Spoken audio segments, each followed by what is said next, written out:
Անգամը վերանորոգման եմ մոտեցրել iPhone 16 Pro Max, կոտրվել է ետնամասի ապակին, պետք է փոխարինենք օրիգինալ տարբերակով եւ փակենք հեռախոսը կերմենտիկ։ Դե ինչ սկսենք։ Հեռացնում ենք գրայից 5 կոտրված ապակին եւ պետք է մաքրենք այս կողի հին պրակլեյկաները, որպեսզի փակցնենք նոր պրակլեյկա, որ լինի ջրակայան հեռախոսը։ Այսպես վնասվում է պրակլեյկան, երբ որ Օգում ես հանում ես հին կրիշկան, դրա համար պետք է նոր պրակլեյկա փակցնենք, որպեսզի հեռախոսը լինի գերմենտիկ։ Հեռախոսը բերում ենք այսպես իդեալական վիճակում, պրակլեյկան փոխարինում ենք նոր ապակին, այսպես հավաքում ենք, ձգում ենք զաշիտիկները, նոր վերջում փակում ենք։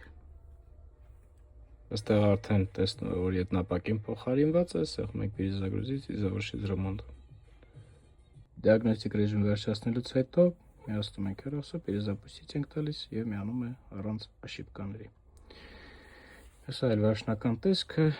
օրիգինալ ջրակային փակեցինք առանց վարանքների, տեսեք իդեալական օրիգինալը, պես է ստացվել է։ Վերջ։